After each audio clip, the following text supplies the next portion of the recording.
Welcome back to all of you guys welcome in other video of MS biology. क्या कभी आपको अपने UG PG या फिर अभी इवन आप पीएचडी भी अगर आप कर रहे हैं इस पूरे एजुकेशन लाइफ में कैलकुलेशंस को लेकर के जो कि बायोकेमिस्ट्री में मॉलिक्यूलर बायोलॉजी में कैलकुलेशंस आ जाते हैं, जबकि भी आपको प्रैक्टिकल लैब में जाना होता है और आपको परसेंटेज से मोलरिटी में, मोलरिटी से नॉर्मेलिटी में, नॉर्मेलिटी से परसेंटेज में डायल्यूशंस करने के लिए अगर दे दिया जाता है, तो क्या आप भी उस टाइम पे स्टक हुए हैं और आपको परेशानियां हुई हैं? सो अगर आपको इस चीज़ का प्रॉब्लम होता है और अभी तक आप इन प्रॉब्लम्स को फेस करते चले आए हैं, जैसा कि मोस्ट ऑफ द केसेस में बायोलॉजी के स्टूडेंट के केस में ये देखा जाता है कि जहाँ कहीं पे भी कैलकुलेशंस की बात आती है तो उनके हाथ थोड़े से खड़े हो जाते हैं। उनको ऐसा लगता है कि ये कौन-सा सवाल मुझसे पूछ दिया गया और किस तरीके की बातें ये की जा रही हैं। हमारे साथ तो अन्याय है कि हम बायोलॉजी के स्टूडेंट हैं और हमसे मैथ का सवाल पूछा जा रहा है, कैलकुलेशंस की बात की जा रही है। सो ऐसा बिल्कुल भी नहीं है, बायोलॉजी के स्टूडेंट्स का मैथ ज़रा-सा भी कमज़ोर नहीं होता है। बस फ़र्क सिर्फ़ इतना होता है कि उनके बायोलॉजी के फ़ील्ड में मैथ का ऐसा रूटीन बेसिस पे कोई एप्लीकेशंस नहीं होते, कोई यूज़ नहीं होता है। दैट इज़ व्हाई उनके प्रैक्टिस में नहीं होती है। तो वो उन चीज़ों को जिनको आप प्रैक्टिस नहीं करेंगे, आप उन चीज़ों को भूल जाते हैं, राइट? सो मैथ्स के जो कॉन्सेप्ट हैं या मैथ्स के जो आपके प्रॉब्लम्स हैं, वो बायोलॉजी के स्टूडेंट भी बहुत ईज़िली कर सकते हैं, अगर वो उसे रेगुलर बेसिस पे प्रैक्टिस करते हैं तो। सो आज की इस वीडियो में बेसिकली हम लोग बात करने वाले हैं कि बायोलॉजिकल साइंस में जो कैलकुलेशंस वाले पोर्शंस होते हैं, जहाँ पे आप अगर किसी आप अगर पीएचडी स्टूडेंट हैं, अगर आप रिसर्च कर रहे हैं, तो अगर आपको लेबोरेटरी में वेट लैब पे अगर आप काम करते हैं, तो जब भी कभी आपको मीडिया बनाना होता है, जब भी कभी आपको केमिकल रिएजेंट्स बनाने होते हैं, सो वहाँ पर आपको हायर कंसंट्रेशंस में दे करके आपको लोअर कंसंट्रेशन से बनाने की ज़रूरत होती है। कभी आपको परसेंटेज में दिया होता है स्टॉक सॉल्यूशंस, तो फिर आपको उसको वर्किंग सॉल्यूशन से बनाना होता है। या फिर अगर आप एमएससी भी कर रहे हो और एमएससी के प्रैक्टिकल में भी अगर आपने गए और आपको वहाँ पे एसडीएस का 10% सॉल्यूशंस दे रखा है और आपको मिली मोलर में उसको बनाना है, तो यहाँ पे थोड़ा-सा प्रॉब्लम हो जाती है, राइट? तो अगर आप चाहे एमएससी के स्टूडेंट हैं, चाहे आप बीएससी के स्टूडेंट हैं या फिर आप एक रिसर्च स्कॉलर्स हैं और आप प्रैक्टिकल लैबोरेटरी में काम करने के टाइम पे ये मीडिया का जो प्रिपरेशंस या रिएजेंट का जो प्रिपरेशंस होता है, उस टाइम पे आपको अगर प्रॉब्लम होती है, तो डेफ़िनेटली ये वीडियो आपके लिए है। सो आज की इस वीडियो में बात करेंगे कैलकुलेशंस को लेकर के कि जो आपके परसेंटेज हैं, कैसे आप किसी सॉल्यूशंस को डाइल्यूट करते हैं, कैसे आप नॉर्मलिटी को मोलरिटी में कन्वर्ट करते हैं, कैसे आप किसी भी मॉलिक्यूल्स के मॉलिक्यूलर वेट को निकालते हैं जब आपको कोई एक फिक्स अमाउंट ऑफ परसेंटेज का या मोलरिटी का सॉल्यूशन बनाना होता है तो। सो आज की इस वीडियो में हम लोग यही बात करेंगे और अगर आप सीएसआईआर की तैयारी कर रहे हैं फिर तो आपके लिए ये टॉपिक काफ़ी ज़्यादा इंपॉर्टेंट हो जाता है, क्योंकि सीएसआईआर में यहाँ से प्रॉब्लम आपको दिए जाते हैं, चाहे वो बायोकेमिस्ट्री कैलकुलेशंस के रूप में दे दिया जाए या फिर आपको मॉलिक्यूलर बायोलॉजी के फॉर्म में दे दिया जाता है। सो बायोकेमिस्ट्री और मॉलिक्यूलर बायोलॉजी बेसिकली आपके लाइफ साइंस का एक ऐसा ब्रांच है जहाँ पे बगैर कैलकुलेशंस के, बगैर मीडिया को बनाए आपका काम नहीं चल सकता है। माइक्रोबायोलॉजी भी उसी में आती है और आप अगर इन तीनों के फील्ड से बिलॉन्ग करते हैं और अगर आप इनमें रिसर्च भी कर रहे हैं या अगर आप एमएससी कर रहे हैं, सो डेफिनेटली आपको ये चीज़ें आनी चाहिए। सो देखते हैं कि आज की इस वीडियो में आपको क्या-क्या चीज़ें सीखने को मिल सकती हैं और कैसे आप अब तक उन टॉपिक को लेकर के जिनको लेकर के आप बहुत परेशान थे, वो टॉपिक आपको अब ईज़ी लगना शुरू हो जाएँगे। सो आज की इस वीडियो में हम लोग बात करेंगे जो-जो टॉपिक यहाँ पे लिस्ट की गई हैं, ये आप यहाँ पे देख लीजिए। सॉल्यूशंस के बारे में बात करेंगे, देन इसके बाद सॉल्यूशंस को कैसे आप डाइल्यूट करेंगे, डाइल्यूशंस के लिए आपको यहाँ पे प्रिपेयर परसेंटेज सॉल्यूशंस, कैसे आप किसी भी सॉल्यूशंस को परसेंटेज में कन्वर्ट करेंगे, कैसे आप किसी भी मॉलिक्यूल्स का मोलरिटी निकालेंगे, मॉलिक्यूलर वेट निकालेंगे, उसका मोलरिटी बनाएँगे और कैसे आप किसी भी सॉल्यूशंस को मोलर सॉल्यूशंस को बनाएँगे या मोलर से परसेंटेज में, परसेंटेज से मोलर में कैसे कन्वर्ट करेंगे या साथ-साथ नॉर्मेलिटी भी क्या है, कैसे आप निकालेंगे, इन सारे टॉपिक के बारे में हम लोग बात करेंगे। सो ये वीडियो आपके कैलकुलेशंस के पॉइंट ऑफ व्यू से बहुत इंपॉर्टेंट है। यहाँ पर आपको कुछ सीखने को मिलेगा ईज़ी वे में कि कैसे आप इन सारे कैलकुलेशंस को कर सकते हैं। सो स्टार्ट करते हैं आज के इस वीडियो को। आपको यहाँ पे दे रखा है solution and it's component. So first of all, जब भी कभी आप किसी लेबोरेटरी में आप काम कर रहे होते हैं, इधर आप रिसर्च स्कॉलर हैं या फिर आप एमएससी स्टूडेंट हैं या बीएससी स्टूडेंट हैं, तो आप जब भी कभी लेबोरेटरी में जाते हैं तो वहाँ पे आपको कुछ चीज़ों को बनाना होता है, केमिकल रिएजेंट्स को बनाना होता है। कभी आपको मोलरिटी में बनाना होता है, कभी आपको परसेंटेज में बनाना होता है, कभी आपको नॉर्मेलिटी में बनाना होता है। तो ये जो सॉल्यूशंस होते हैं उनका क्या मीन है, इसको बेसिक हम लोग देख लेते हैं। जैसा कि आपको पता है कि सॉल्यूशंस बेसिकली आपके 2 कंपोनेंट से मिलकर के बने होते हैं। एक आपका होता है सोल्यूट पार्टिकल, दूसरा क्या होता है आपका सॉल्वेंट पार्टिकल। आई नो कि इसमें से ये बहुत बेसिक कॉन्सेप्ट है, मोस्ट ऑफ द कैंडिडेट्स को जानते होंगे, बट ये फॉर बेसिक अंडरस्टैंडिंग है। सो सॉल्यूट पार्टिकल और सॉल्वेंट को मिला करके जो चीज़ बनती है उसको आप सॉल्यूशंस बोलते हैं, और सॉल्यूशंस का जो फिजिकल स्टेट होता है वो आपके इस सॉल्वेंट के फिजिकल स्टेट पे क्या करता है, डिपेंड करता है। मीन्स व्हाट, अगर आपका सॉल्वेंट लिक्विड है तो बनने वाला जो सॉल्यूशंस होगा वो लिक्विड होगा। अगर आपका सॉल्वेंट क्या है, गैस है, तो बनने वाला सॉल्यूशन भी आपका क्या होगा, गैसियस होगा। और अगर आपका सॉल्वेंट का नेचर आपका दैट इज सॉलिड है तो बनने वाला सॉल्यूशंस भी क्या होगा, आपका सॉलिड ही होगा। किसी भी सॉल्यूशंस में सॉल्वेंट का अमाउंट ज़्यादा होता है, सॉल्यूट का परसेंटेज क्या होता है, कम होता है। सॉल्यूट वो कंपोनेंट्स होते हैं जो कि यहाँ पे डिसॉल्व किए जाते हैं, सॉल्वेंट वो कंपोनेंट होता है जो कि इस मटेरियल को डिसॉल्व करता है। तो सॉल्यूट एंड सॉल्वेंट को मिला करके आपका सॉल्यूशंस का फॉर्मेशंस होता है। और ये आपके सॉल्यूशंस दो कैटेगरी के हो सकते हैं, दैट इज होमोजेनियस भी हो सकता है, हेट्रोजेनियस भी हो सकता है। आप किसी भी सॉल्यूशंस को देख करके कैसे आइडेंटिफाई करेंगे कि वो सॉल्यूशंस आपका होमोजेनियस है या फिर आपका हेट्रोजेनियस है। सो जीनस है तो फिर आप उसे देख के बता सकते हैं। जब कभी भी सॉल्यूशंस बनाने के बाद, मतलब 2 कंपोनेंट्स को मिलाने के बाद आपका ये जो यहाँ पे रिजल्टिंग सॉल्यूशंस बन रहा है, अगर इसके फेज़ आपको सिर्फ यूनिफॉर्मली एक जैसे दिखाई दे रहे हैं, कहीं पे भी कोई सेपरेशन से नहीं है, कोई आपके 2 फेज़ अगर नहीं बने हुए, सिंगल फेज़ अगर आपको दिखाई दे रही है, तो उसे आप होमोजेनियस सॉल्यूशंस के नाम से जानते हैं। जबकि आपका ऐसा कोई सॉल्यूशन जहाँ पे आप पार्टिकल्स को ऐड करने के बाद वहाँ पे 2 या 2 से ज़्यादा आपको फेज़ दिखाई देना शुरू हो जाए, तो ऐसे सॉल्यूशंस को आप हेटेरोजेनस सॉल्यूशंस के नाम से जानते हैं। जैसे अगर आप यहाँ पे सपोज कीजिए, अगर आपने क्या लिया है, वाटर लिया हुआ है और आपने क्या किया, सैंड को डिसॉल्व कर दिया, तो इस सैंड के जो पार्टिकल्स होते हैं पूरी तरीके से मिक्सिबल नहीं होते हैं और पानी में जाकर के नीचे सेटल डाउन हो जाते हैं। तो एक लेयर आपकी क्या बन जाती है, वो सैंड वाली बन जाती है, दूसरा आपका एक उसका लेयर बन जाता है। तो इस तरीके से बेसिकली आपके क्या होते हैं, that is the heterogeneous solutions के नाम से जाने जाते हैं। और शुगर का, अगर आप शुगर का या सॉल्ट का अगर आप वाटर में डिसोल्यूशन करते हैं, मीन्स ऐड करते हैं, तो वहाँ पे आपका जो सॉल्यूशंस बनेगा that is the homogeneous solutions बन जाता है। तो फेजेस की बेसिस पे ये सॉल्यूशंस डिवाइड किएंगे। इनका आप सिर्फ एक बेसिक कॉन्सेप्ट के रूप में ले सकते हैं समझने के लिए क्या होता है। अब हम लोग बात करेंगे अपने मेन टॉपिक पे, दैट इज कॉन्सेंट्रेशंस। कैसे आप डिफाइन करते हैं कॉन्सेंट्रेशंस को, ये कॉन्सेंट्रेशन का मतलब क्या होता है। सो कॉन्सेंट्रेशंस का मतलब सिंपल हो जाता है कि मान लीजिए अगर आपका एम क्या है, मास है, मीन्स अमाउंट है किसी भी मटेरियल का, तो और आपका मान लीजिए वी क्या है, उसका वॉल्यूम है, मीन्स सॉल्यूशंस का पूरा आपका वॉल्यूम है। तो एक फिक्स अमाउंट ऑफ वॉल्यूम में कितना आपने मॉलिक्यूलर वेट या कितना आपने मॉलिक्यूलर मास किसी भी कंपाउंड का ऐड किया हुआ है, कितना अमाउंट आपने ऐड किया हुआ है, उसको आप क्या बोलते हैं, दैट इज द कॉन्सेंट्रेशंस बोलते हैं। तो कॉन्सेंट्रेशंस का मतलब सिंपल हो जाता है कि amount of a solid particle in a given amount of a solvent. किसी भी एक फिक्स कांस्टेंट वॉल्यूम में जितना amount of a solid particle क्या करते हैं, ऐड करते हैं, उसको आप कॉन्सेंट्रेशंस के नाम से जानते हैं। तो कॉन्सेंट्रेशंस आपके बताते हैं कि कितना ज़्यादा आपका अमाउंट उसमें क्या है, प्रेजेंट है। कोई सॉल्यूशन अगर डाइल्यूट है तो इसका मतलब होता है कि उसमें नंबर ऑफ अमाउंट क्या होते हैं, कम होते हैं। जैसे मान लीजिए कि अगर आपको यहाँ पे प्रॉब्लम दे दिया जाए कि ये आपके पास कंटेनर है और इसको यहाँ पे 2 कंटेनर मान लीजिए डिवाइड कर लेते हैं, एक आपका ये है, एक आपका ये है, और दोनों में ही क्या है, सिंगल आपके 1 लीटर पानी क्या है, आपके भरे हुए हैं। और इस वाले कंटेनर को मान लीजिए नाम हमने दे दिया ए कंटेनर और इसको दे दिया नाम बी कंटेनर, ये बीच में आपका सेपरेटर है। यहाँ पर आपने क्या किया है कि 500 ग्राम क्या किया, शुगर को ऐड किया है, राइट। और यहाँ पर आपने क्या किया, 200 ग्राम को शुगर को ऐड किया हुआ है। तो डेफिनेटली आपका जो सॉल्यूशंस बनेगा यहाँ पे ज़्यादा कंसंट्रेट कौन बनेगा, that is this one, means A वाला। यहाँ पे नंबर ऑफ सॉलिड पार्टिकल्स क्या होंगे, आपके ज़्यादा होंगे, यहाँ पे नंबर ऑफ सॉलिड पार्टिकल क्या होंगे, आपके कम होंगे। तो ये कॉन्सेंट्रेशंस कैसे आपने निकाला कि यहाँ पे वॉल्यूम आपका क्या था, वी फिक्स वैल्यू थी, आपका यहाँ पे जो एम हो रहा था वो क्या हो रहा था, वेरिएशन हो रहा था। तो जहाँ पे एम का वैल्यू मीन्स मास या अमाउंट की वैल्यू आपके ज़्यादा होगी, वो आपका सॉल्यूशंस क्या होगा, ज़्यादा कॉन्सेंट्रेट होगा। और जिस सॉल्यूशंस में आपके अमाउंट ऑफ सॉलिड पार्टिकल्स कम होंगे, वो सॉल्यूशंस आपका क्या होगा, लेस कॉन्सेंट्रेट होगा। तो कॉन्सेंट्रेशंस का मतलब यही हो जाता है कि किसी भी फिक्स वॉल्यूम में, फिक्स अमाउंट ऑफ लिक्विड में, सॉल्वेंट में कितना आपका अमाउंट सॉल्यूट का क्या है, प्रेजेंट है।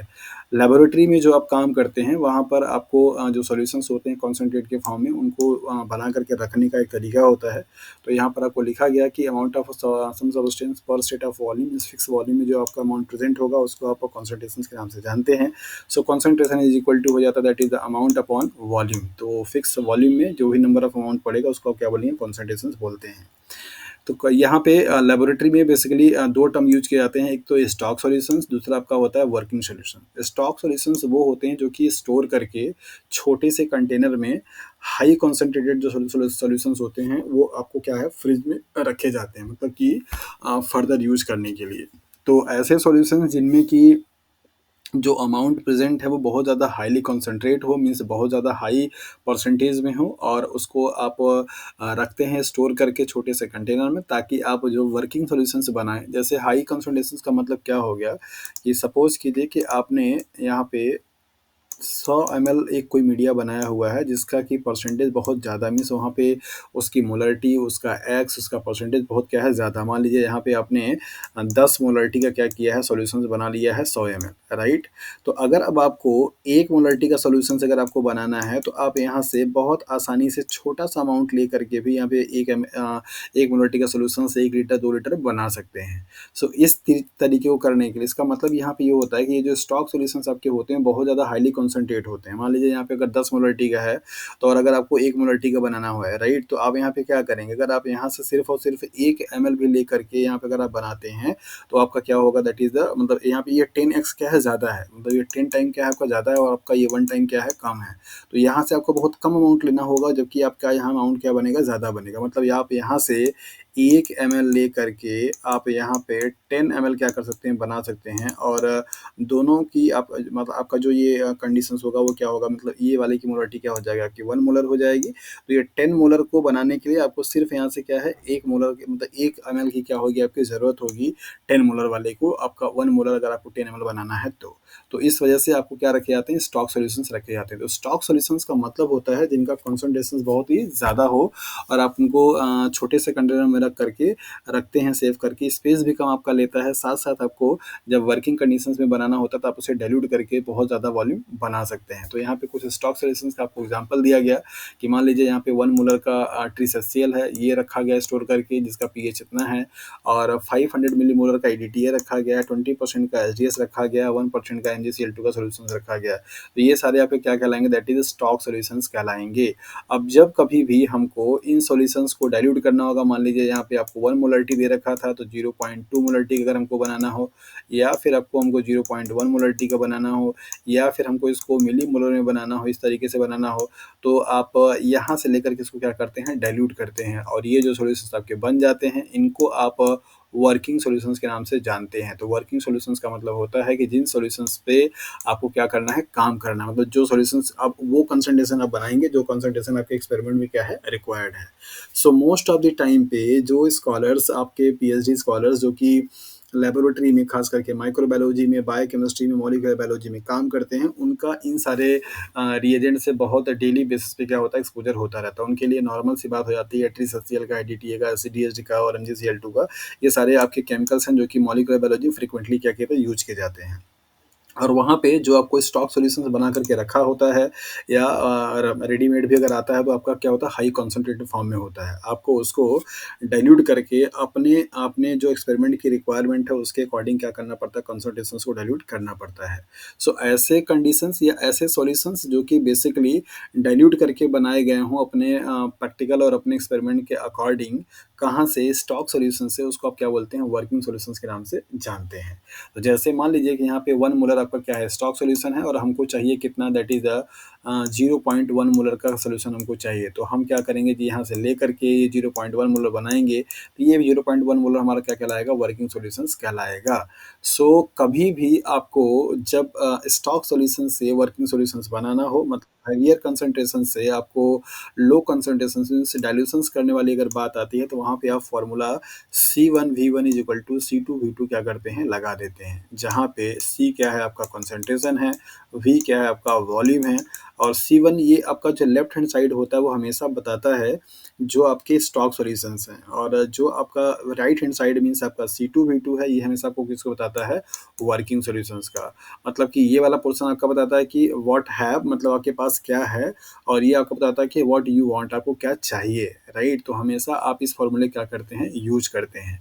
तो देखेंगे कि हम लेबोरेटरी में आने वाले उन सारे प्रॉब्लम्स को इस फॉर्मूले से कैसे सिंपल वे में सॉल्व कर सकते हैं, जिन प्रॉब्लम को लेकर के हमें परेशानियां होती हैं।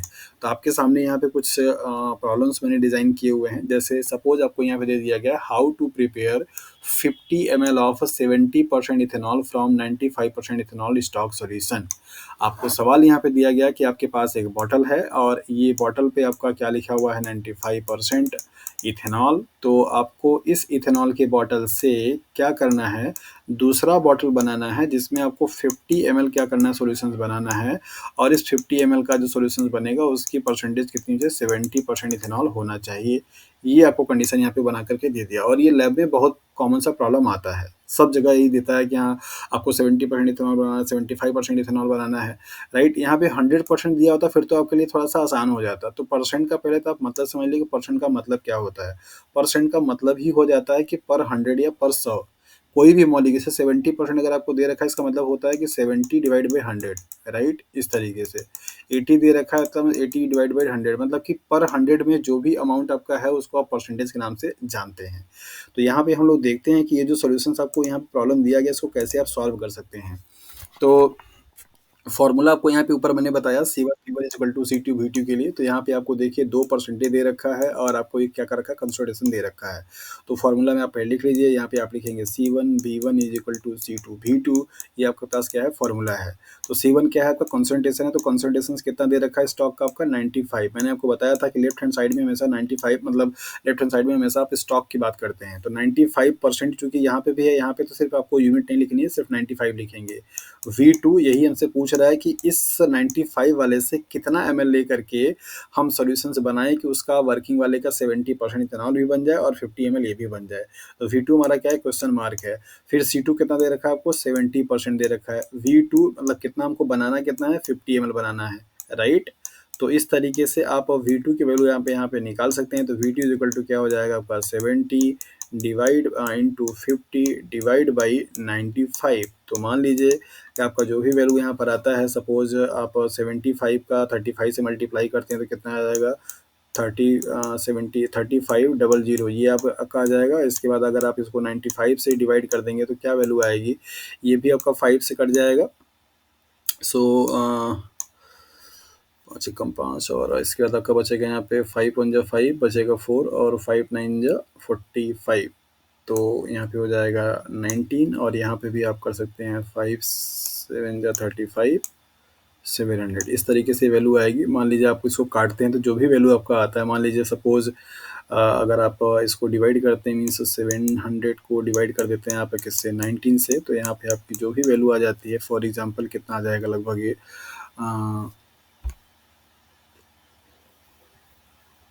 लगभग फॉर एग्जांपल समथिंग अमाउंट 4 के आसपास आएगा। सो एक कैलकुलेशंस करने के बाद मान लीजिए आपकी आपकी 4.8 क्या होती है, ये वैल्यू आती है। तो ये 4.8 क्या है, क्या आपको ये बता रहा है, तो ये बता रहा है कि आपका ये जो V2 है, मीन्स आपका ये जो 95% वाला है, ये कैलकुलेशंस की वैल्यू एग्जैक्टली आप कैलकुलेट करके देख लीजिएगा, तरीका आप यहाँ पे सीख लीजिए।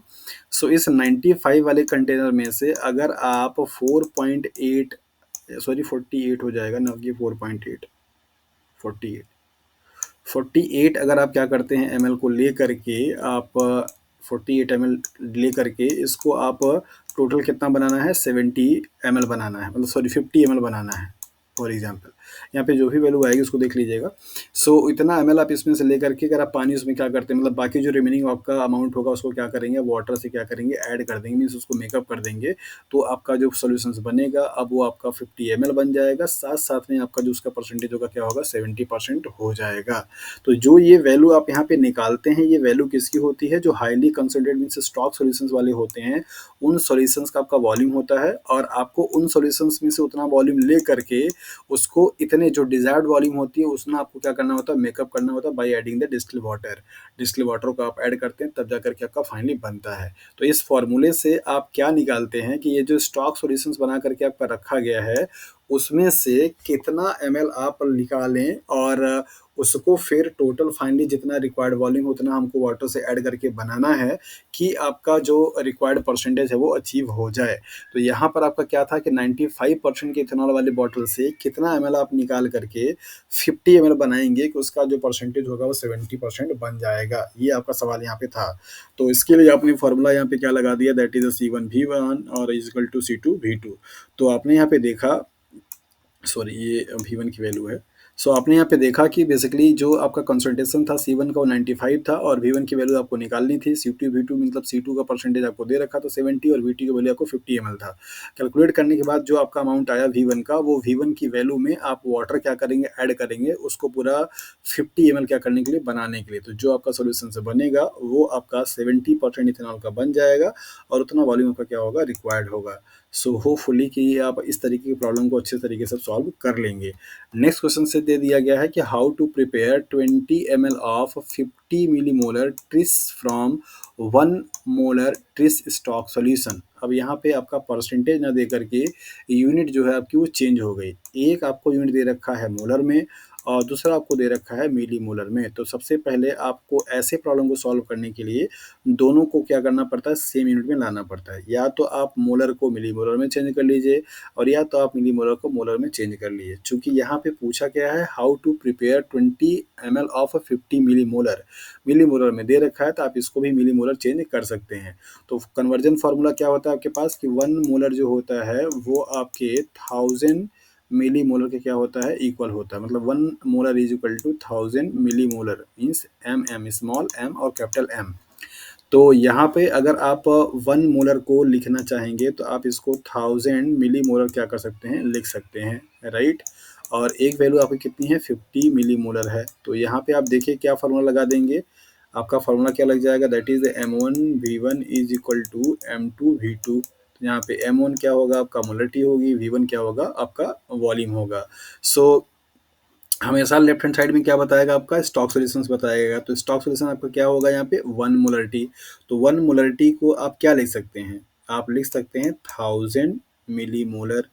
तो आपका ये हो जाएगा। और V1 आपसे यहाँ पे निकालना है, कितना वॉल्यूम लेंगे। M2 आपको कितना दे रखा है, 50 मिली मोलर आपको दे रखा है। वॉल्यूम कितना दिया हुआ है आपका, दैट इज 20 ml। तो आप यहाँ पे V1 की वैल्यू क्या निकाल लेंगे, ये 50 इंटू 20 डिवाइड बाई 1000, राइट। तो 1000 का आपका सिंगल जीरो इससे कैंसिल, सिंगल जीरो इससे कैंसिल। तो आपका यहाँ पे बचेगा 5 टू जा 10 और 10 डिवाइड बाई आपका दैट इज 10 इक्वल टू कितनी हो जाएगी, 1। सो इसका मतलब क्या हुआ कि 1 आपका ml ले करके किससे, 1 मिली मतलब 1 मोलर वाले सॉल्यूशन से, मतलब ये वाले से जो V1 की वैल्यू आई है, 1 मोलर के सॉल्यूशन से 1 ml ले करके आप उसको कितना ऐड करेंगे, 19 ml क्या करेंगे, डिस्टिल वाटर ऐड करेंगे। Means distil water DW add करेंगे, तब जाकर आपका क्या बनेगा, 20 ml बनेगा। और अब ये जो 20 ml बनेगा, इसका परसेंटेज मीन्स मोलरिटी कितनी होगी, 50 मिली मोलर का सॉल्यूशन ये बन जाएगा। तो इस तरीके से आपको जब कभी भी स्टॉक सॉल्यूशंस दे रखा हो और उससे आपको अगर डाइल्यूटेड मीन्स वर्किंग सॉल्यूशंस बनाना होता है, तो आप यहाँ पे ये वाला अप्रोच लगा देते हैं। तो आपने यहाँ पे देखा कि M1V1 is equal to M2V2 से कैसे आपका ये सॉल्यूशंस, प्रॉब्लम का सॉल्यूशंस निकला। तो M1 आपका यहाँ पे क्या था, दैट इज द 1 मोलर। तो 1 मोलर का पहले आपने क्या किया, मिली मोलर में किया। आप वैसे भी कर सकते हैं, ये जो 50 मिली मोलर है उसको आप मोलर में कन्वर्ट कर सकते हैं। तो उसको कन्वर्ट करने का तरीका क्या होता है, आप यहाँ पे देख लीजिए। जब आपको बड़ी यूनिट से क्या करना है, मीन्स मोलर आपकी क्या है, बड़ी यूनिट है। बड़ी यूनिट से अगर आपको छोटे यूनिट में कन्वर्ट करना होता है, तो आप वहाँ पे ये जो कन्वर्जन फैक्टर होता है उसको क्या करते हैं, मल्टीप्लाई करते हैं। तो कन्वर्जन फैक्टर क्या है आपका, यहाँ पे 1000 है। तो 1 मोलर इज इक्वल टू कितना हो जाएगा, 1 इंटू 1000। तो ये 1000 मिली मोलर आप इसको बोल सकते हैं। और जब कभी आपको छोटे यूनिट से, मतलब मिली मोलर से अगर आपको मोलर बनाना होगा, तो ये जो कन्वर्जन फैक्टर होता है उससे क्या करते हैं, आप डिवाइड कर देते हैं। मीन्स 1000 से क्या होगा, यहाँ पे आपका डिवाइड हो जाएगा। तो आपको दोनों में से करना था। यहाँ पे अगर आपको छोटे से बड़ी यूनिट में जाना है, मतलब ये वाले को जाना है, 50 मिली मोलर दे रखा है, तो आप यहाँ पे 50 को क्या करेंगे, 1000 से डिवाइड कर देंगे। तो जो वैल्यू आएगी, इसे 50 डिवाइड बाई आपका 1000, तो इसको आप क्या लिख सकते हैं, यही आपका क्या हो जाएगा, मोलर हो जाएगा। तो जब कभी भी आपको छोटे यूनिट से बड़े में जाना हो, तो आपको वहाँ पे क्या करना होता है, डिवाइड होता है। बड़े यूनिट से अगर आपको छोटे में जाना हो, तो कन्वर्जन फैक्टर से मल्टीप्लाई करना होता है। तो आपने इन दोनों प्रॉब्लम से क्या सीखा, आपको ये समझ में आया कि कैसे आप अपने लेबोरेटरी में जो आपके स्टॉक सॉल्यूशंस, चाहे वो मोलरिटी में बनाकर रखे हुए हैं, चाहे वो परसेंटेज में बनाकर रखे हुए हैं, मोस्ट ऑफ द टाइम पे यही दोनों आपका अमाउंट, मतलब कंसंट्रेशन रिप्रेजेंट किया जाता है। चाहे आपके मोलरिटी में होंगे, मतलब मिली मोलर में, माइक्रो मोलर में, इस तरीके से, और आपका परसेंटेज होता है, इस तरीके से रखे रहते हैं। तो आप उससे कैसे बनाएंगे, ये आपको यहाँ पे समझ में आया। आपने यहाँ पे देखा कि स्टॉक जो सॉल्यूशंस होगा उसका वॉल्यूम हम निकाल लेते हैं और वो वॉल्यूम निकाल करके उसमें हम पूरा वाटर से क्या करते हैं उसको मेकअप करते हैं जितना हमारा रिक्वायर्ड वॉल्यूम होता है, तब जा करके हमारा फाइनली उतना कंसंट्रेशन का सॉल्यूशंस बन जाता है। होपफुली कि आपको ये चीज़ समझ में आ गई होगी कि कैसे आप परसेंटेज का कैलकुलेशंस करेंगे, कैसे आप मोलैलिटी का भी कंसेप्ट कैलकुलेशंस करेंगे उनको डाइल्यूट करने के लिए स्टॉक सॉल्यूशन से। सो नेक्स्ट आपको सवाल यहाँ पे दे रखा है, अब ये क्वेश्चन मेरे ख्याल से आप लोग खुद से भी लगा लेंगे और ये अप्रोच लगा करके how to prepare 30 ml of 10% SDS from 20% SDS solutions stock solutions. So फिर से आप यहाँ पे फॉर्मूला क्या लगा देंगे, दैट इज M1V1। अब मेरे ख्याल से मुझे ये बताने की आपको ज़रूरत नहीं पड़नी चाहिए कि आप इसको कैसे निकालेंगे। तो यहाँ पे आपका M1 की वैल्यू क्या हो जाएगी, दैट इज 20 हो जाएगा। आप यहाँ पे V1 की वैल्यू पे क्वेश्चन मार्क लगा देंगे और M2 की वैल्यू आपकी कितनी हो जाएगी, 10 हो जाएगी और V2 की वैल्यू कितनी आपकी 30 हो जाएगी। सो V1 इज इक्वल टू आपका क्या हो जाएगा, that is 10 into 30 divide by आपका क्या हो जाएगा 20। तो ये 20 का एक जीरो इससे कैंसिल हो जाएगा, तो यहाँ पे बचेगा आपका 10 और 10 का मल्टीप्लाई 3 से करेंगे तो कितना हो जाएगा आपका 30 और 30 को डिवाइड कर देंगे आपको 2 से कितना आ जाएगा 15। तो 15 ml आपको क्या करना है, लेना है किससे, 20% आपके एस डी एस सोल्यूशन से और उसमें 15 ml क्या करना है आपको, डिस्टिल वाटर क्या करना है, ऐड कर देना है। तो अब आपका ये क्या बन जाएगा, दैट इज 30 ml और इस 30 ml का जो आपका परसेंटेज होगा वो कितना होगा, दैट इज 10% हो जाएगा एस डी एस के सोल्यूशंस का। तो सो सिंपल सो ईजी ये सवाल थे। तो इन तीनों सवाल को पहले अगर देख करके आपको परेशानी होती थी कि कैसे आप इनको कैलकुलेट करेंगे, तो अब आप बहुत आसानी तरीके से इसको कैलकुलेट कर सकते हैं और होपफुली कि ये आपको अच्छे से समझ में आ गया होगा। सो चाहे आप बीएससी कर रहे हैं, एमएससी कर रहे हैं या पीएचडी कर रहे हैं, इस टाइप के कैलकुलेशन से आपको मुकाबला करना पड़ता है और आपको जब कभी भी लैब में काम करना होता है तो आपको इस टाइप के प्रॉब्लम्स मिल जाते हैं करने के लिए, राइट। और अब यहाँ पे हम लोग देखेंगे एक दूसरा फैक्टर और एक दूसरा कॉन्सेंट्रेशन को एक्सप्रेस करने का तरीका जिसको आप बोलते हैं factor F, right, factor x. तो ये वाले स्टॉक जो सॉल्यूशंस होते हैं, जब कभी हमको इलेक्ट्रोफोरेसिस करानी होती है, हमको पीसीआर चलाना होता है, तो वहाँ पे हम स्टॉक सॉल्यूशंस क्या होता है एक्स के फॉर्म में क्या करते हैं, बना कर रखते हैं। जैसे लाइक एज मान लीजिए हमको टीबीई बफर बनाना है, तो टीबीई बफर जो हमने क्या किया, स्टॉक जो सॉल्यूशन हमारा क्या है 10x के फॉर्म में रखा हुआ है या 5x के फॉर्म में रखा हुआ है। अब इसको हमको वर्किंग क्या करना है, आपको 1x के फॉर्म में बनाना है या 0.5x के फॉर्म में बनाना है। तो ये x बताता क्या, ये x है क्या, तो x बताता है आपका multiple time of a factor. मतलब कि जितना आपका x लिख रखा है, जैसे मान लीजिए अगर आपको यहाँ पे 10x लिख रखा है और यहाँ पे आपका 1x लिख रखा है, इसका मतलब ये होता है कि ये वाला जो बॉटल है, कंटेनर है, जैसे मान लीजिए यहाँ पे 2 बॉटल है आपका और इसमें आपका 1x का सॉल्यूशन है, मान लीजिए ये B सॉल्यूशन है, आपका ये A सॉल्यूशन है।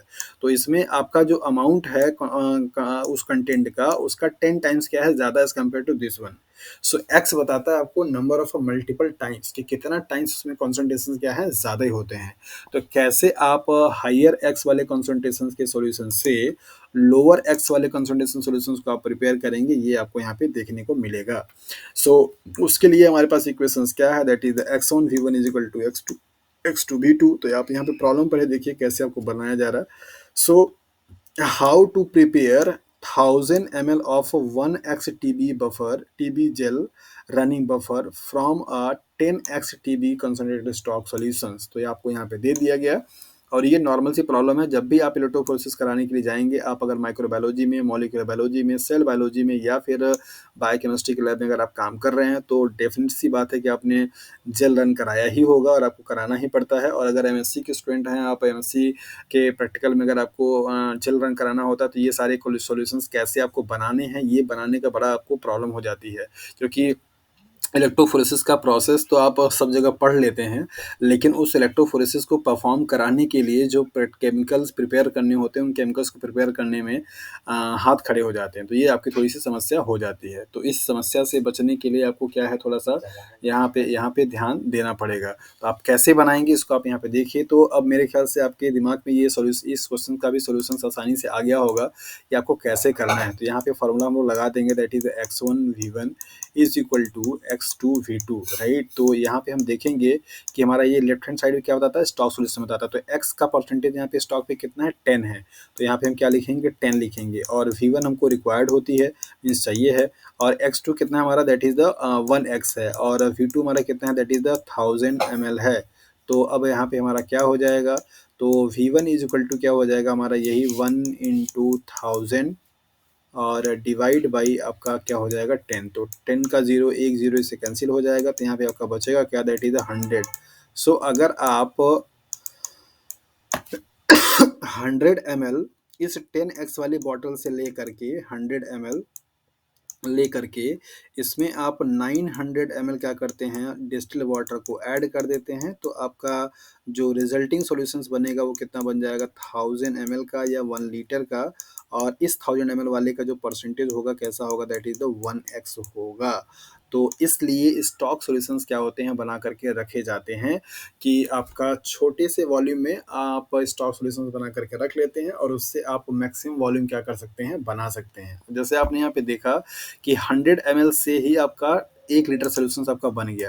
तो आपके लिए बीइंग अ रिसर्च स्कॉलर या बीइंग लेबोरेटरी असिस्टेंट या बीइंग स्टूडेंट ऑफ एमएससी और बीएससी, आपके लिए 100 ml को स्टोर करना ज़्यादा इजी है या 1 लीटर को, तो डेफिनेटली आंसर क्या होगा आपका 100 ml, क्योंकि 100 ml को हम क्या कर सकते हैं, छोटे से कंटेनर में स्टोर कर सकते हैं। 1 लीटर के लिए हमको क्या होगा, बड़ा सा कंटेनर चाहिए होगा फालतू में रखने के लिए। तो स्टॉक सॉल्यूशंस का फ़ायदा यही हो जाता है कि आप उसको हाई कंसंट्रेशन से बना करके रख लेते हैं छोटे से वॉल्यूम में, और जब कभी भी आपको उससे वर्किंग सॉल्यूशंस बनाना होता है तो आप आसानी से छोटा वॉल्यूम में लेकर के भी बना सकते हैं और उसको डाइल्यूट कर लेते हैं। तो आपने यहाँ पे देखा 3 तरह की कैलकुलेशंस कि परसेंटेज से परसेंटेज का डाइल्यूशंस कैसे करेंगे, मोलरिटी से उसके मिली मोलर में या मोलरिटी में कॉन्सेंट्रेशन का कैसे डाइल्यूशंस करेंगे। साथ साथ आपने ये भी देखा कि एक्स के फॉर्म में अगर बने हुए सॉल्यूशंस है तो आप उसे एक्स से एक्स डाइल्यूट कैसे करेंगे, ये भी आपने यहाँ पे देख लिया। सो नेक्स्ट आपको प्रॉब्लम जो दिया जा रहा है वो क्या है, यहाँ पे आप देखिए ध्यान से। अगला प्रॉब्लम आपको दिया जा रहा है कि how is 640 ml of 0.5x buffer prepared from 10x buffer solution. So problem आपको यहाँ पे दे दिया गया है कि x1 और v1 की जो वैल्यू है वो आपको यहाँ पे दी हुई है, x2 और v2 की वैल्यू में भी क्या आपको दिया है उसको देख लीजिए। सो x1 कितना है आपका 10x है, v1 आपको यहाँ पे चाहिए है, और x2 की वैल्यू कितनी है, दैट इज 0.5x है। और इसके बाद यहाँ पे मल्टीप्लाई किससे, आपका v2 मीन्स 640 ml है। तो 640 ml का यहाँ पे आपको क्या करना है, मल्टीप्लाई करना है। तो v1 इज इक्वल टू क्या हो जाएगा आपका, that is 0.5 into 640 divide by 8। अब ये जो वैल्यू आपकी आएगी, ये सपोज कीजिए आपकी v1 की वैल्यू कुछ भी आ जाती, मान लीजिए मैंने यहाँ पे बोल दिया आपको कि सपोज आपको 440 ml बना, तो मान लीजिए मैंने आपको बोल दिया कि यहाँ पे 200 ml आ जाता है फॉर एग्जांपल। तो इस 200 ml में रिमेनिंग जो आपके जो अमाउंट होंगे मीन्स 240, आप उसको क्या करेंगे, सॉरी 440, उसमें क्या करेंगे आप डिस्टिल वाटर को ऐड कर देंगे। तो जो आपका सोल्यूशन बन जाएगा 440 का, ये अब आपकी कंसंट्रेशन किसकी होगी, दैट इज 0.5x की होगी। तो आप V1 की वैल्यू जो आप निकालते हैं वो आपका स्टॉक सॉल्यूशंस का अमाउंट होता है, और उसमें आप क्या करते हैं, डिस्टिल वाटर ऐड करते हैं तब तक जब तक कि आपका जो रिक्वायर्ड वॉल्यूम है मेंटेन ना हो जाए। तो इस तरीके से आपने देखा कि आप एक्स वाले को, परसेंटेज वाले को, मोलरिटी वाले को किस तरीके से कन्वर्ट कर सकते हैं। नेक्स्ट आपका जो प्रॉब्लम है प्रिपेयरिंग परसेंट सॉल्यूशंस, कि कैसे आप परसेंट सॉल्यूशंस बनाएंगे, तो इसके बारे में आपको पहले ही बता दिया। परसेंट का मतलब होता है पर 100, कि पर 100 कोई भी सामान अगर आपका है तो उसे आप परसेंट के नाम से जान सकते हैं। जैसे 12% अगर आपको दिया गया, इसका मतलब ये हुआ कि 12/100, मतलब अगर आपका 100 कोई परसेंटेज, मतलब 100 कोई सामान, उसमें से 12 क्या है आपका, वो प्रेजेंट है। सो 12% का मतलब यही होता है। सो वेट पर वॉल्यूम परसेंट का मतलब क्या होता है, वेट पर वॉल्यूम परसेंट का मतलब percentage weight by volume. So weight of a solute in gram in a total 100 ml of a solution.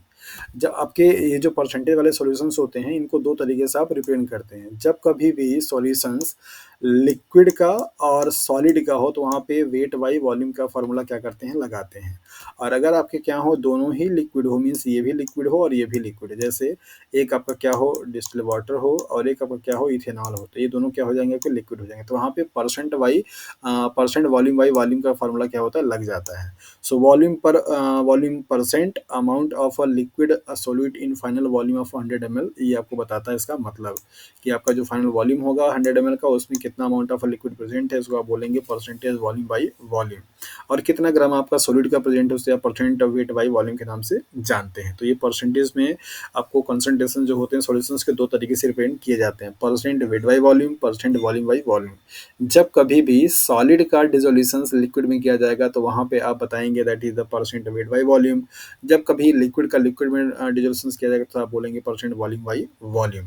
तो यहाँ पर आपको दिया गया है कि how can the following be prepared, क्या है 100 ml ऑफ 40% पॉलीथिलीन ग्लाइकॉल, कि कैसे आप 100 ml 40% का क्या है बनाएंगे, 40% कैसे आप पॉलीथिलीन ग्लाइकॉल को बनाएंगे। तो आपको सिंपल सा पता हो गया कि 100 ml आपको बनाना है, राइट।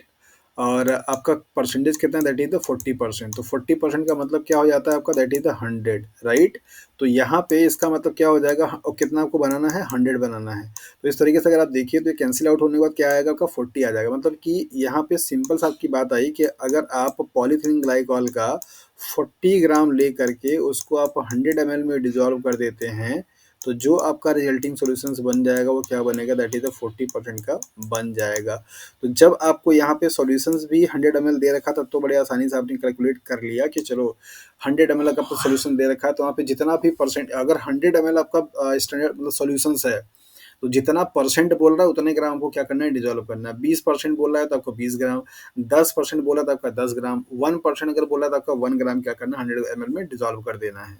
तो इस तरीके से उसका ये बहुत आसानी से निकल जाता है। लेकिन समस्या तब आती है जब आपका सॉल्यूशन यहाँ पे 100 ना होकर के कोई दूसरी डिजिट आपकी हो जाए। तो जैसे आपको यहाँ पे दे रखा है 47 ml of 7% solutions of sodium chloride. Sodium chloride का कैसे आप इतना परसेंट सॉल्यूशंस बनाएंगे, ये आपको यहाँ पे क्या है दे रखा है। तो ऐसे सॉल्यूशंस को सॉल्व करने का बहुत अच्छा एक आपके पास ट्रिक है कि जो आपका ये परसेंटेज में दे रखा होता है पहले आप इसको डिजिट में क्या करते हैं, कन्वर्ट कर लेते हैं। सो डिजिट्स में आप कन्वर्ट कैसे करेंगे, तो परसेंटेज का मतलब हो जाता है 100, तो 7 डिवाइड बाय क्या लिख सकते हैं इसको आप 100, इसको आप क्या लिख सकते हैं 0.07 लिख सकते हैं, आसानी से लिख सकते हैं, कोई दिक्कत नहीं है। पॉइंट लगाएंगे तो यहाँ पे 0 हो जाएगा और 0 लगाएंगे तो यहाँ पे 0 हो जाएगा, फिर 7 से क्या होगा ये मल्टीप्लाई हो जाएगा, डिवाइड हो जाएगा। तो 0.07 ये आपकी क्या है डिजिट की वैल्यू आई। अब ये जो वैल्यू आपकी आती है इस वैल्यू को आप मल्टीप्लाई कर देते हैं रिक्वायर्ड वॉल्यूम से, तो आपका 0.07 से मल्टीप्लाई किसका हो जाएगा 47 से। तो अब ये जो वैल्यू आपकी निकल करके यहाँ पर आएगी उतना आपका क्या होगा, सोडियम उतना आपका ग्राम क्या होगा सोडियम क्लोराइड का आपको डिजोल्व करना होगा। ये आपकी वैल्यू जो आएगी वो ग्राम में आएगी, राइट। किसका, जिसका पूछा गया, तो यहाँ पे पूछा किसका गया है NaCl का पूछा गया। तो अगर इतना ग्राम आप सोडियम से सपोज कीजिए यहाँ पे x ग्राम आता है, मान लीजिए कोई वैल्यू आएगी आपकी, उसको मैंने x मान लिया, तो x ग्राम आपका सोडियम क्लोराइड का क्या करेंगे आप डिजोल्व करेंगे किसमें 47 ml पानी में लेकर के, तो उसका जो परसेंटेज बनेगा वो कितना बन जाएगा 7% बन जाएगा। तो ये बहुत ही ईजी वे है सॉल्व करने का कि जब कभी भी आपको इस तरीके का सॉल्यूशन दे दे जहाँ पे आपका वॉल्यूम 100 ml ना हो, उस केस के लिए आपका जो भी परसेंटेज दे रखा हो, जैसे यहाँ पे 7% दे रखा था, तो इस परसेंटेज को पहले आप क्या करें डिजिट्स में कन्वर्ट कर लीजिए। तो डिजिट्स में कन्वर्ट कैसे करेंगे, आप इसको डिवाइड कर देंगे कैसे 100 से, तो डिवाइड करने के बाद जो वैल्यू आएगा फिर 0.07 आ जाएगी। अब ये जो वैल्यू आ रही है इसका मल्टीप्लीकेशन आपको जो रिक्वायर्ड वॉल्यूम है, जैसे मान लीजिए 47 है, अगर आपका 95 होता या आपका 30 होता, तो जो भी वैल्यू आपको ml में दे रखी होगी उससे क्या करेंगे डिवाइड कर देंगे, सॉरी मल्टीप्लाई कर देंगे। तो आपका जो मल्टीप्लिकेशन के बाद आएगी वैल्यू वो ग्राम में आएगी और उतना ही ग्राम लेकर के उस आपके मॉलिक्यूल्स का, जैसे यहाँ पे NaCl है, तो उसको क्या करिए आप उस रिक्वायर्ड वॉल्यूम में क्या करिए ऐड कर दीजिए। तो इतना ग्राम आपका अगर उस रिक्वायर्ड वॉल्यूम में आप ऐड करते हैं तो जो भी परसेंटेज यहाँ पे लिख रखा था उतना परसेंट का सोल्यूशन आपका बहुत आसानी से बन जाएगा। सो फ्रेंड्स ये कैलकुलेशंस आपको मतलब बहुत फंसाते हैं, बहुत परेशान करते हैं, और उनको यहाँ पे सिंपल वे में मैं समझाने की कोशिश कर रहा हूँ। होपफुली कि आज के बाद आपको ये न्यूमेरिकल्स में प्रॉब्लम ना हो, तो इस तरीके का रहेगा अप्रोच। और यहाँ पे नेक्स्ट जो सवाल है आपका, आप देख लीजिए 200 ml of 95% solutions of ethanol. So ethanol के 200 ml को आप 95% कैसे बनाएंगे ये आपको यहाँ पे दे रखा है। तो सिंपल सा आपको यहाँ पे फंडा मैंने बताया था कि जब आपका ये 100 वाला कॉन्सेप्ट अगर यहाँ पे ना दिखाई देता आपको क्या करना है, तो पहले आपको सबसे सिंपल क्या करना है 95 को परसेंटेज से आपको कन्वर्ट करना है डिजिट्स में। तो डिजिट्स में कन्वर्ट करेंगे तो क्या आ जाएगा भैया यहाँ पे आप पॉइंट लगाएँगे तो क्या आ जाएगा, 0 आ जाएगा। तो ये कितना बार जाएगा, पहले आपका 9 टाइम जाएगा, फिर कितना बार जाएगा कि 5 टाइम्स जाएगा। तो आपका 0.9 क्या होगा, ये वैल्यू आ जाएगी। अब ये आपका 0.9 जो आया है उसको आप क्या करिए, मल्टीप्लाई कर दीजिए 200 से। तो ये जो वैल्यू आएगी ये आपकी किस में आ जाएगी, इथेनॉल का है चूँकि, तो आपका क्या आएगा, एमएल में आएगा। तो मान लीजिए आपका यहाँ पे एक्स एमएल आता है, तो इस एक्स एमएल को लेकर के आप क्या करिए, सॉल्यूशंस बनाइए। तो आपका जो सॉल्यूशंस बनाएँगे तो वो आपका जो सॉल्यूशंस बनेगा वो 95% इथेनॉल सॉल्यूशन का क्या होगा, बन जाएगा। और उसका वॉल्यूम कितना होगा आपका, 200 ml हो जाएगा। तो इस तरीके से आपको कभी भी जब परसेंटेज से दे करके आपको कैलकुलेशन करना हो तो आप पहले परसेंट वाले को वैल्यू को क्या करिए, डिजिट्स में कन्वर्ट कर लीजिए और डिजिट्स वाले वैल्यू को मल्टीप्लाई कर दीजिए किससे, जो आपको एमएल में दे रखा है। तो उतना आपका आसानी से क्या होगा, सॉल्यूशंस मतलब उतना ग्राम अगर आप डिजॉल्व कर देते हैं, जैसे मैंने यहाँ पे बताया कि ये एक्स ग्राम आपका जो आया है वो एक्स ग्राम आप किसका, एक्स एम एल लेकर के आपका सोडियम क्लोराइड को लेकर के अगर आप 200 तक क्या करते हैं, बनाते हैं, मतलब आप मतलब 200 वॉल्यूम तक क्या करते हैं, उसको मेकअप करते हैं, तो उसका जो सॉल्यूशंस होगा वो आपका परसेंटेज कितना हो जाएगा, 95 ml हो जाएगा। मान लीजिए कि यहाँ पे फॉर एग्जांपल के जो एक्स की वैल्यू है वो मान लीजिए आपका आता है 2 ml, राइट, फॉर एग्जांपल। तो ये 2 ml आपका क्या होगा, इथेनॉल रहेगा और इसमें आप ऐड करेंगे कितना, जो कि 200 ml आपका मिल जाएगा डिस्टिल वाटर, तो उसका जो परसेंटेज होगा आपका क्या कहलाएगा, 95% कहलाएगा। तो इस तरीके से आप इस प्रॉब्लम को सॉल्व करके देख लिए हैं। नेक्स्ट हम लोग यहाँ पे देखेंगे डाइल्यूटिंग परसेंट सॉल्यूशंस की, कैसे आप परसेंट सॉल्यूशंस को डाइल्यूट करेंगे, हायर परसेंटेज से लोअर परसेंटेज में बनाएंगे। तो यहाँ के लिए फॉर्मूला है P1V1 इक्वल टू P2V2 और आपको यहाँ पे दे रखा है how to prepare 30 ml of 70% ethanol from 95 ethanol solution. तो ये क्वेश्चन भी आपको भी जस्ट कराया। तो यहाँ पर आपको फॉर्मूला क्या लग जाएगा, परसेंटेज दे रखा है तो आप लगा देंगे P1V1 is equal to P2V2। तो राइट, तो यहाँ पे आपको P1 की वैल्यू कितनी दे रखी है, 95, V1 का वैल्यू आपको क्या करना है, निकालना है, P2 की वैल्यू कितना दे रखा है आपको 70 और V2 की वैल्यू कितना दे रखा है आपको 30 ml। तो आप यहाँ पे V1 इज इक्वल टू क्या करेंगे, 70 और इंटू 30 का मल्टीप्लाई डिवाइड बाई क्या हो जाएगा आपका 95। तो इसकी भी जो वैल्यू आपकी आएगी ये ml ले करके आप उसमें क्या करेंगे, डिस्टिल वाटर को ऐड कर देंगे और तब तक ऐड करेंगे जब तक कि आपका 30 ml ना बन जाए वॉल्यूम। और अब ये जो आपका 30 ml बनेगा उसका जो परसेंटेज होगा वो बेसिकली कितना होगा, दैट इज 70% के नाम से ये जाना जाएगा। तो ये बहुत ही ईजी सा सवाल था, आप इस पर प्रैक्टिस कर चुके हैं और आप अच्छे से कर पाएंगे। सो नेक्स्ट आपका जो प्रॉब्लम है वो क्या है, नेक्स्ट प्रॉब्लम में आपको दे रखा है कि if 25 gram of NaCl are dissolve into a final volume of 500 ml, so what is the percentage concentration of NaCl। तो आपको यहाँ पे दे रखा है कि अगर 25 ग्राम आप क्या कर रहे हैं, NaCl को डिजॉल्व कर रहे हैं फाइनल वॉल्यूम ऑफ 500 का, तो what is the percent concentration of NaCl in the solution. तो परसेंट की बात अगर आपकी जहाँ पे भी आती है तो आप वहाँ पे क्या करते हैं, 100 कर देते हैं, सिंपल सी बात है। तो आप सपोज कीजिए कि 25 ग्राम जो है वो क्या है आपका 500 में है। तो अगर आपको इसको परसेंट में डिवाइड करना होगा तो आप क्या करेंगे, 100 से डिवाइड कर देंगे। तो आप 100 से डिवाइड करेंगे तो कितना आ जाएगा आपका, दैट इज 5 आ जाएगा। तो इसका मतलब ये हुआ कि ये 5 टाइम्स क्या है, ज़्यादा है, मतलब परसेंट के कंपेरिजन में, मतलब वहाँ पे 100 होता था, यहाँ पे 500 ज़्यादा है।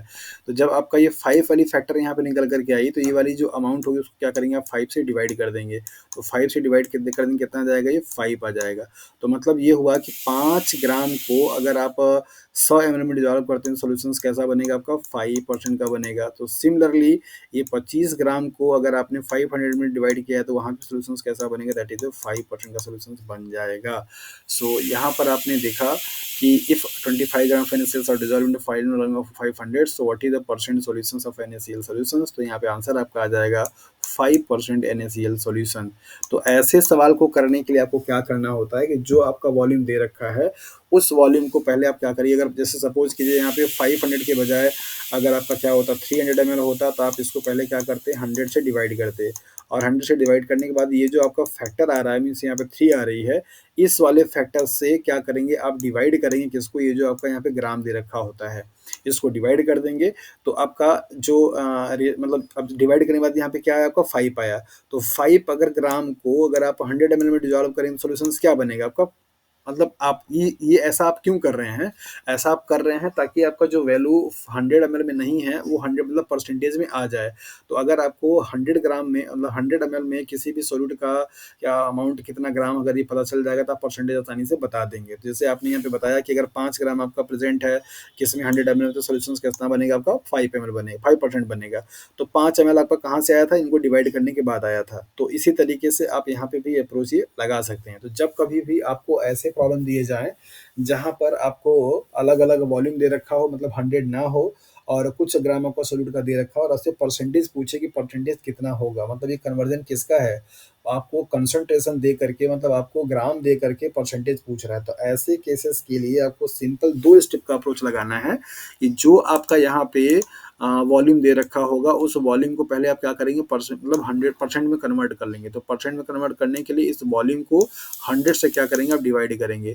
तो यहाँ पे आपकी एक वैल्यू आएगी, ये आपकी फैक्टर होगा। इसी x की वैल्यू को जो आपका यहाँ पे ग्राम वाली वैल्यू आपको दे रखा होगा, उससे क्या करेंगे आप डिवाइड कर देंगे। मतलब ग्राम की वैल्यू को x से क्या करेंगे डिवाइड कर देंगे।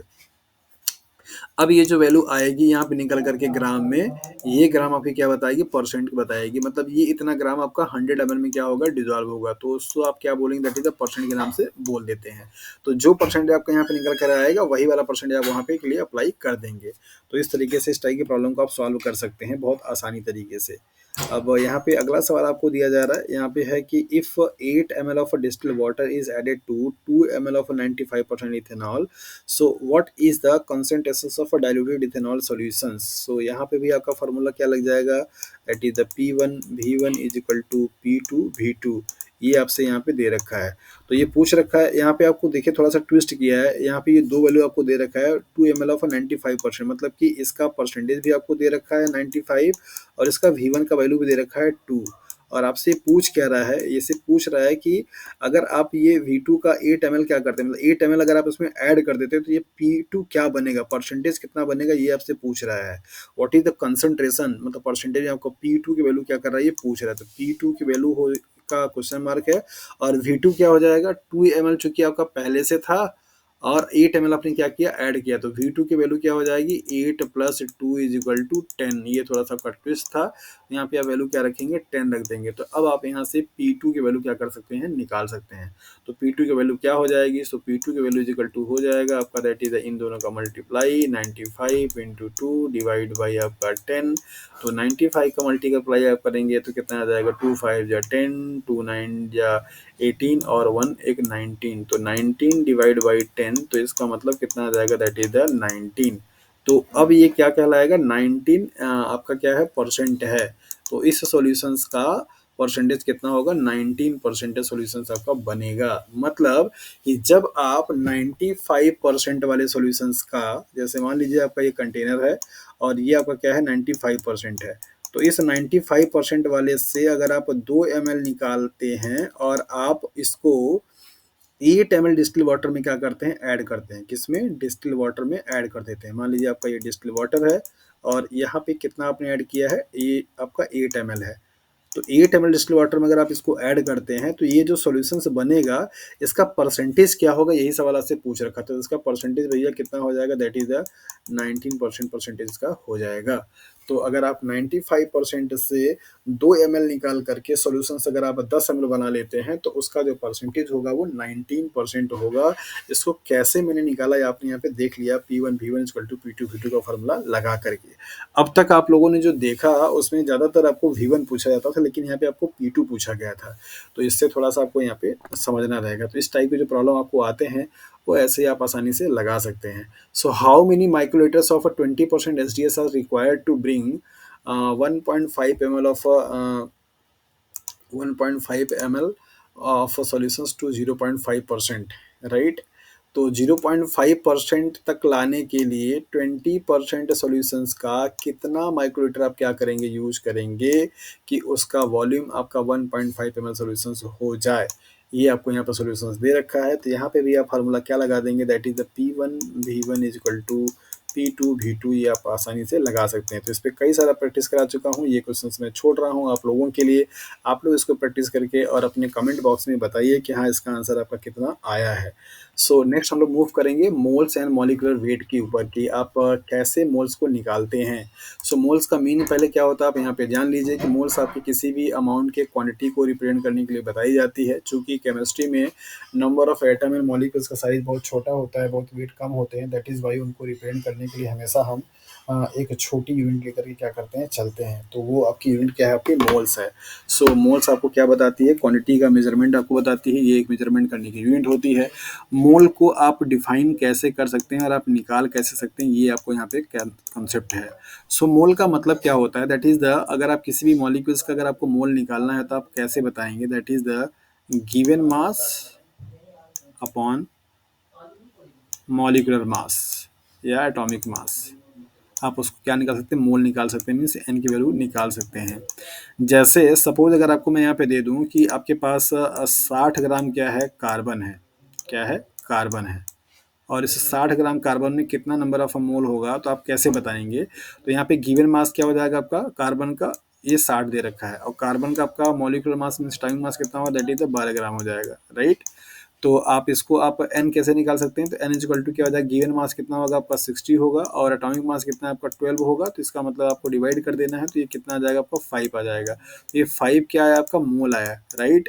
और अवगाद्रो ने एक चीज़ बताई थी कि 1 मोल जो होता है, 1 मोल जो होता है किसी भी एटम का एटॉमिक मास होता है, मतलब एटॉमिक मास जो होगा उसके 1 मोल के क्या होगा, बराबर होगा।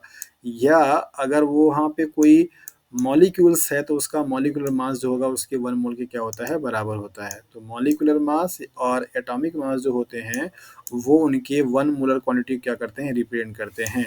और अगर किसी भी वैल्यू का किसी भी अमाउंट का अगर क्वांटिटी 1 मोलर है तो वहाँ पे एक वैल्यू आपको दी जाती है, दैट इज द 6.022 इंटू 10⁻23। ये आप बोलते हैं अवोगाड्रो नंबर के नाम से जाना जाता है। इन्होंने यही बताया था कि किसी भी मटेरियल का जो 1 अमाउंट होता है, मीन्स 1 मोल जो होता है, उसमें नंबर ऑफ जो पार्टिकल होते हैं वो अवोगाड्रो नंबर के क्या होते हैं, बराबर होते हैं, जिनकी संख्या होती है 6.00022 × 10⁻23। तो किसी भी मटेरियल का अगर आपने 1 मोल क्वांटिटी निकालना है, आपने निकाल लिया है, तो आप वहाँ पे आसानी से बता सकते हैं कि वहाँ पे number of particles, number of molecules कितने प्रेजेंट हैं। जैसे मैंने आपको सवाल यहाँ पे दिया था कि 60 ग्राम के पास क्या है, कार्बन है, तो 60 ग्राम कार्बन में नंबर ऑफ मोल्स कितने हैं, 5 मोल्स हैं। तो अगर आपको टोटल नंबर ऑफ कार्बन निकालना हुआ, टोटल नंबर ऑफ कार्बन निकालना हुआ, तो आप कैसे निकालेंगे, Avogadro number means 6.022 into 10⁻23, and आपका जो मोल की वैल्यू आई है वो मोल क्या करेंगे, आप यहाँ पे मल्टीप्लाई कर देंगे। तो मोल की वैल्यू कितनी है भैया, आपकी 5 है। आप इसको मल्टीप्लाई जब कर देंगे तो जो वैल्यू आपकी आएगी वो आपका क्या होगा, total number of carbon atom present in 60 gram of carbon molecules. So इस कॉन्सेप्ट से किसी भी मटेरियल में कितना पार्टिकल प्रेजेंट है आप आसानी से निकाल सकते हैं। जैसे अगर मैं आपको बोल दूं कि आपके फ्रिज में एक आइस का क्यूब है और उस आइस के क्यूब का वजन मान लीजिए कितना है आपका, 36 ग्राम है फॉर एग्जांपल, राइट। तो इस 36 ग्राम के आइस क्यूब में कितने वाटर के मॉलिक्यूल प्रेजेंट होंगे, क्या आपको ये बताना अभी पॉसिबल है, आप आसानी से बता सकते हैं। या सिंपल मान लीजिए आपको मैं दे दूं कि आपके पास एक बॉटल है और उस बॉटल में आपने क्या रखा है, पानी भर रखा है, और उस पानी में मान लीजिए आपका उस बॉटल में पूरा पानी कितना आपका, मान लीजिए आधा लीटर मीन्स 500 ml है, राइट। तो वाटर की डेंसिटी आप एमएल को ग्राम में भी लिख सकते हैं। तो वाटर की डेंसिटी इक्विवेलेंट मानी जाती है। तो यहाँ पे 500 अगर आपके पास वाटर है मीन्स एमएल है, तो इस 500 वाटर में पानी में कितने H2O के मॉलिक्यूल्स होंगे, क्या आपको ये बताना पॉसिबल है। यस, आप बता सकते हैं। तो पहले आप क्या निकालेंगे, मोल निकालेंगे, मीन्स एन का वैल्यू निकालेंगे। तो एन की वैल्यू यहाँ पे क्या हो जाएगी, given mass upon molecular mass. तो गिवन मास कितना है भैया आपका, यहाँ पे गिवन मास कितना है, 500 ग्राम, 500 ml, तो उसको ग्राम में लिख सकते हैं।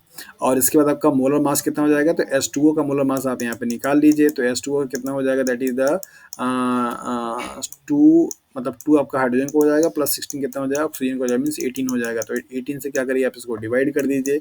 18 से डिवाइड करने के बाद आपकी जो वैल्यू यहाँ पर आपकी आती है एक्स की वैल्यू, और इस एक्स की वैल्यू से आप क्या कीजिए, अवोगाद्रो नंबर से, मतलब 6.0 एंड 2 इंटू 10 पावर 23, इससे क्या करिए अगर आप मल्टीप्लाई कर देते हैं तो आपका जो नंबर आएगा वो वाटर मॉलिक्यूल का नंबर बन जाता है।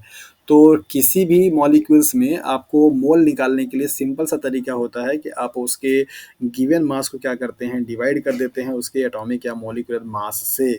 तो आपका जो नंबर निकल करके आता है वो कहलाता है दैट इज द मोल। तो मोल एंड मॉलिक्यूलर वेट का क्या कॉन्सेप्ट है आप यहाँ पे देखेंगे। सो मोल को डिफाइन किया जा रहा है that is the atomic mass या मॉलिक्यूलर मास या फिर अवोगाद्रो नंबर या फिर इतनी वैल्यू। एक मोल जो होती है वो क्या आपको बताती है, यही आपको यहाँ पे दिया गया है। तो 1 mole is the quantity of molecules और the quantity of material which represent their atomic mass or molecular mass, and atomic mass and molecular mass is equal to the Avogadro number, and Avogadro number is equal to 6.022 into 10 power 23. So 1 mole molecules will is equal to the 6.022 into 10 power 23 atoms or molecules whatever the case of a compound, right. तो इस तरीके से आप यहाँ पे देख सकते हैं। सो मॉलिक्यूलर वेट का मतलब क्या होता है, sum of that it's atomic weight. कैसे आप यहाँ पे इसे सपोज कीजिए अगर आपको यहाँ पे निकालना है NH3 मॉलिक्यूल्स का क्या निकालना है, मॉलिक्यूलर वेट निकालना है, तो आप कैसे निकालेंगे, नाइट्रोजन का एटॉमिक वेट कितना हो जाता है आपका, दैट इज 14, और हाइड्रोजन का कितना होता है 1, तो यहाँ पे आपके 3 है तो आप क्या करेंगे, मल्टीप्लाई कर देंगे। तो इस तरीके से कितना निकल कर आ जाएगा, 14 प्लस आपका 3 इज इक्वल टू कितना हो जाएगा, 17। तो 17 is the molecular mass of ammonia molecule. ऐसे ही आप क्या निकाल सकते हैं, H2O को निकाल सकते हैं। तो अभी आपने यहाँ पे जस्ट देखा कि हाइड्रोजन का 1 होता है तो यहाँ पे 2 मॉलिक्यूल्स 2 से मल्टीप्लाई हो जाएगा, प्लस 16 होता है ऑक्सीजन का, तो यहाँ पे कितना आ जाएगा, 18 आ जाएगा। 18 आपका क्या होगा, दैट इज H2O का मॉलिक्यूलर मास होगा।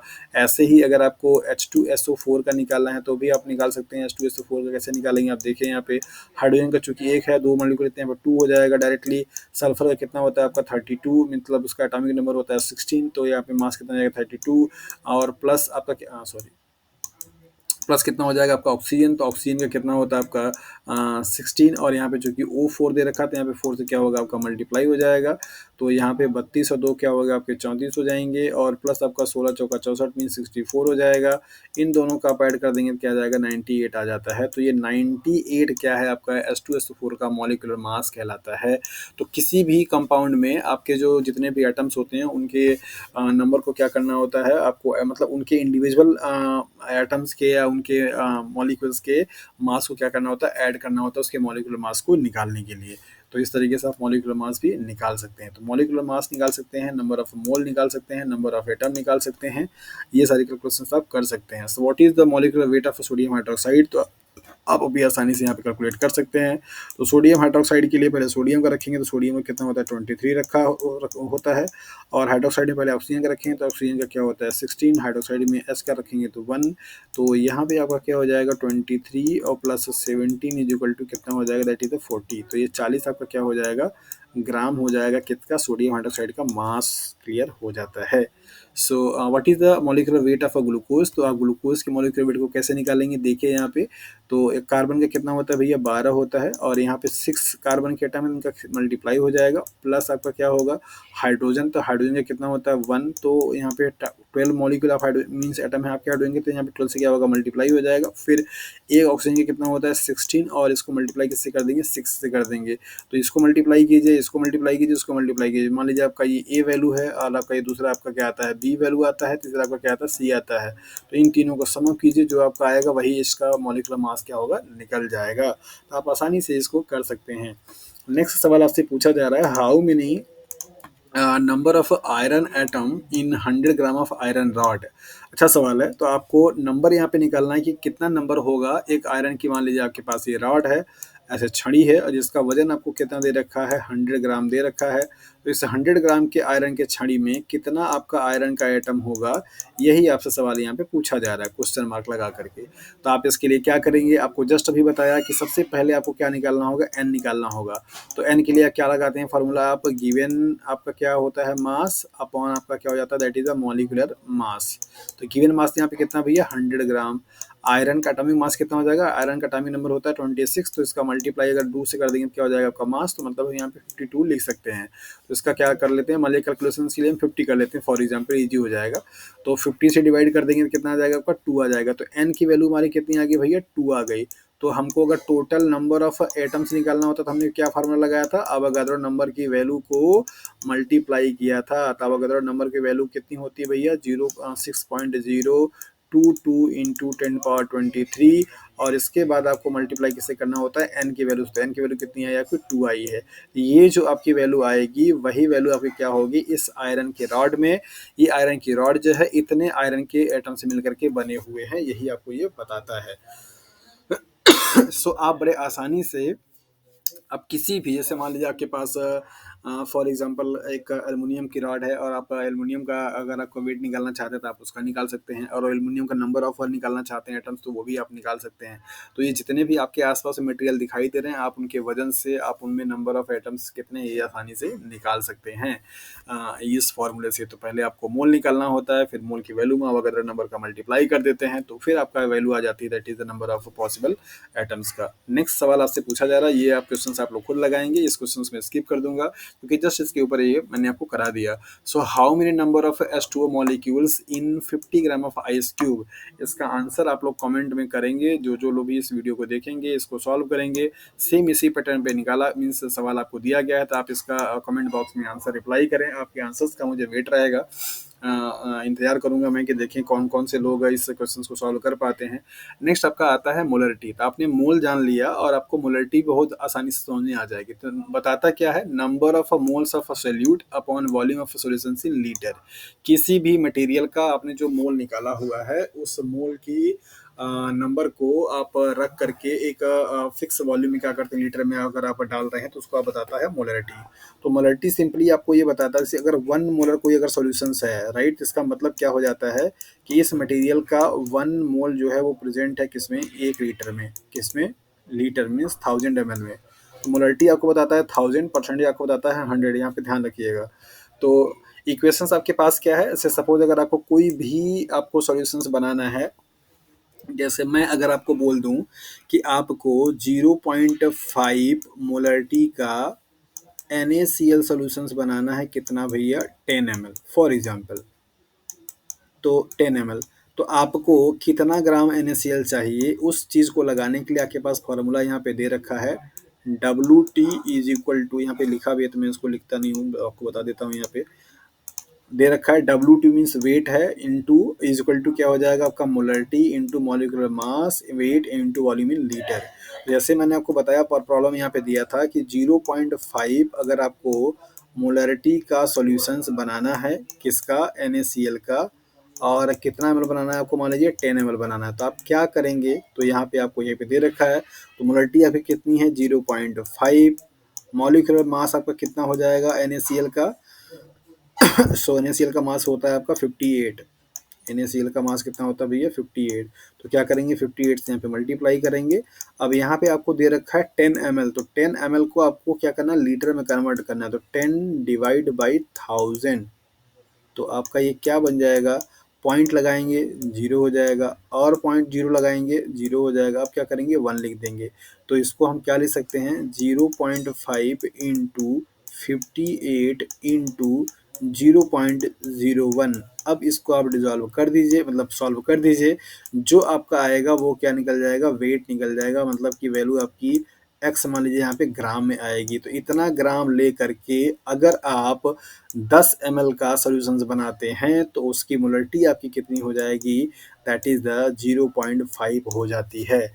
तो इस तरीके से आपको किसी भी सॉल्यूशंस को बनाना हो जिसमें मोलरिटी आपको चाहिए होगा, तो डिजायर्ड मोलरिटी के सॉल्यूशंस को बनाने के लिए डिजायर्ड वॉल्यूम में कितना ग्राम आप उसका डिजॉल्व करेंगे, ये फार्मूला आपके लिए काम आ जाता है। बहुत सिंपल था फार्मूला डिराइव करके बताया गया है, W2 is equal to M into molecular weight into volume in litre. इसको आप याद रखिएगा, आपको हमेशा ml में मिलता है तो आप उसको लीटर में कन्वर्ट करने के लिए 1000 से क्या करेंगे, मल्टीप्लाई कर देते हैं। इस तरीके से इसको आप याद रखिएगा। तो अगला सवाल आपको अब यहाँ पे दे रखा है, तो ये सवाल आप लोग शायद मेरे ख्याल से कर लेंगे।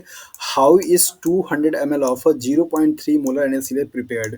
सिंपल सा सवाल आपको दे रखा है, तो यहाँ पे आप WT निकालेंगे, तो WT इज़ इक्वल टू क्या हो जाएगा भैया, यहाँ पे मोलरिटी कितना दे रखा है 0.3, और इसके बाद आपको यहाँ पे मॉलिक्यूलर वेट NaCl कितना हो जाएगा 58, और इसके बाद आपको यहाँ पे वॉल्यूम कितना दे रखा है 200 वॉल्यूम। तो 200 वॉल्यूम को आप 1000 से क्या करेंगे, डिवाइड कर देंगे, तो आप इसको क्या लिख सकते हैं, दैट इज़ 0.2 लिख सकते हैं कि नहीं लिख सकते हैं? हाँ, लिख सकते हैं बिल्कुल 0.2। तो आपका यहाँ पे वैल्यू क्या आ जाएगी 0.3, और इसके बाद आप क्या लिखेंगे, दैट इज़ 58, और इसके बाद आप क्या लिखेंगे, दैट इज़ 0.2।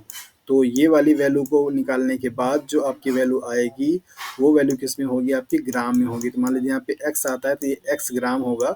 तो इतना ग्राम ले करके आप अगर NaCl का डिज़ोल्व कर देते हैं किसमें, 200 वॉल्यूम ऑफ ml में, तो उसका जो सॉल्यूशंस बनेगा उसकी मोलरिटी कितनी हो जाएगी भैया, 0.3 मोलर सॉल्यूशंस आपका ये बन जाएगा। तो इस तरीके से आपने देखा कि कैसे आप मोलरिटी भी आसानी से निकाल सकते हैं। सो आज आपने देखा कि कैसे आप परसेंटेज को, कैसे आप एक्स वाले सॉल्यूशंस को, कैसे आप मॉलिक्यूलर वेट वाले से परसेंटेज में, परसेंटेज से मॉलिक्यूलर वेट वाले में, मोलरिटी का, नंबर ऑफ एटम्स का, नंबर ऑफ मोल्स का, कैसे ये सारी कैलकुलेशंस करेंगे, ये आज आपने यहाँ पे देख लिया। तो होपफुली कि ये कैलकुलेशंस वाला वीडियो आपको, आप किसी भी चीज़ के एग्जाम की तैयारी कर रहे हैं, चाहे आप CSIR का कर रहे हैं, चाहे आप गेट का कर रहे हैं, चाहे आप MSc एंट्रेंस एग्जाम का तैयारी कर रहे हैं, चाहे आप एकेडमिक में पढ़ाई कर रहे हैं या रिसर्च कर रहे हैं, ये कैलकुलेशंस आपको ज़रूर से ज़रूर आते हैं। तो होपफुली कि ये वीडियो आपको हेल्प करेगा, और आपको जो प्रॉब्लम मैं छोड़ के यहाँ पे जा रहा हूँ उनको आपको लगाना रहेगा। लगा करके आप अपने आंसर्स को कमेंट बॉक्स में ज़रूर से ज़रूर बताइए। सो आपके आंसर का हमें इंतज़ार रहेगा। सो आज के लिए इतना ही। धन्यवाद।